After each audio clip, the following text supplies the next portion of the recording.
प्रिय छात्र छात्राओं, आप सभी का आज की भौतिक विज्ञान ऑनलाइन पाठशाला में स्वागत है। और आज हम आपको, जैसे कि आप अपनी स्क्रीन पे देख रहे होंगे, यूनिट 6 प्रकाशिकी ऑप्टिक्स आज हम आपकी प्रारंभ कर रहे हैं। इसमें सबसे पहली बात ये समझना ज़रूरी है कि इस यूनिट के अंतर्गत हम क्या क्या चीज़ अध्ययन करेंगे। परावर्तन, प्रकाश का परावर्तन, अपवर्तन, आंतरिक परावर्तन,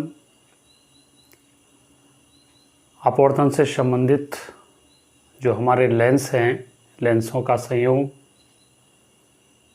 मानव नेत्र और प्रकाशिक जो यंत्र हैं, सूक्ष्मदर्शी और दूरदर्शी आदि, ये जो हमारे स्पेशल कंटेंट हैं, इनके बारे में हम यहाँ पर जानकारी हासिल करेंगे।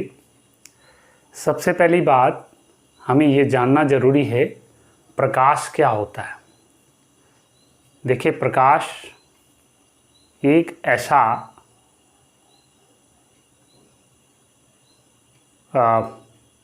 ऐसी युक्ति है जिसके कारण हम किसी भी वस्तु को देख पाते हैं, और या यूँ कह सकते हैं कि हमारी आँख, जिसके कारण हमारी आँख को किसी भी वस्तु को देखने की जो क्षमता उत्पन्न होती है, उसे हम क्या कहते हैं? प्रकाश कहते हैं। किसी भी वस्तु पर जब प्रकाश टकराता है और वहाँ से जब हमारी आँख तक प्रकाश आता है, तो हम उस वस्तु को देखने में सक्षम होते हैं, या हमारी आँख उस वस्तु को समझने में, उस वस्तु की पहचान करने में सक्षम होती है। तो ये प्रकाश है, और प्रकाश के बहुत सारे गुण हैं, और उन गुणों में एक हमारे पास जो पहला है, प्रकाश का परावर्तन। प्रकाश का परावर्तन क्या होता है, अभी हम इस पे चर्चा करेंगे, इसको समझने का प्रयास करेंगे। देखिए, जब प्रकाश किसी भी तल पर, किसी भी सरफेस पर पड़ता है और वापस जिस माध्यम से उस पे गया, उस तल पे गया या उस तल पे टकराया, और उसी माध्यम में भिन्न किसी दिशा में निकल जाता है, भिन्न किसी दिशा में निकलता है, या जिस रास्ते गया उसी रास्ते से वापस लौट जाता है, उसे हम क्या बोलेंगे? प्रकाश का परावर्तन, रिफ्रैक्शन ऑफ लाइट। देखिए, बहुत सिंपल है। यहाँ पर चित्र भी आप देख रहे होंगे। ये हमारे पास एक कोई तल है,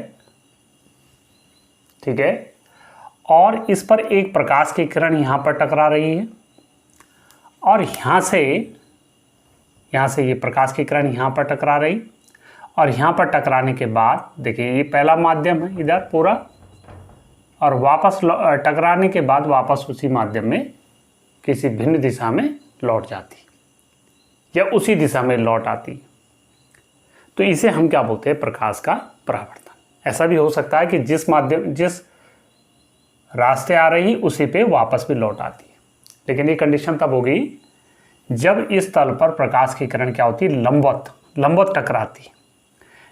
आप जस्ट ऐसे समझें कि जैसे हम किसी दीवार पे गेंद मारते हैं, तो गेंद क्या होगी? पहले वहाँ लगने के बाद वो अगर क्या हो सकती है? लंबवत भी आपकी दिशा में आ सकती है, जिस रास्ते गई उसी रास्ते वापस लौट सकती है, या अगर वो माध्यम थोड़ा आड़ा तिरछा है तो माध्यम से जो है दूसरी दिशा में भी लौट सकती है, उसी माध्यम में भिन्न किसी दूसरी दिशा में भी लौट सकती है।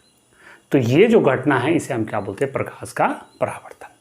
ठीक है, सिंपल बात है कि जब माध्यम किसी चिकने तल पर या किसी भी तल पर प्रकाश की किरण टकराती है और वापस उसी माध्यम में भिन्न किसी दिशा में या उसी दिशा में वापस लौट जाती है, तो इसे हम बोलते हैं प्रकाश का परावर्तन।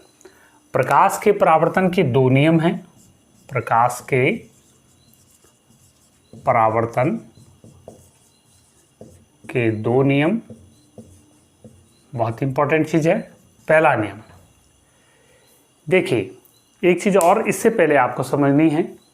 देखिए, ये कोई एक समतल तल है, चिकना तल है, जो डॉट डॉट आप देख रहे होंगे यहाँ से ऐसे में हरे रंग से, और इस पर एक लंब रेखा मैंने खींच रखी है डॉट, इसको बोलते हैं अभिलंब। जो प्रकाश की किरण इस माध्यम पर टकरा रही है, यहाँ पर इस पॉइंट पर, इस किरण को हम क्या बोलते हैं? आपतित किरण बोलते हैं। और आपतित किरण के बाद टकरा करके वापस जो उसी माध्यम में भिन्न किसी दिशा में निकल जाती है, इस किरण को हम क्या बोलते हैं? परावर्तित किरण कहते हैं। तीसरा इंपॉर्टेंट बात, आपतित किरण इस अभिलंब के साथ जो कोण बनाती है, इसे आई से प्रदर्शित करते हैं, जिसे हम बोलते हैं आपतन कोण, एंगल ऑफ इंसिडेंस। और परावर्तित किरण अभिलंब के साथ जो कोण बनाएगी, उसे हम क्या बोलेंगे? परावर्तन कोण, जिसको आर से प्रदर्शित करते हैं। तो इस प्रकार से परावर्तन के दो नियम हो गए। नंबर एक, आपतित किरण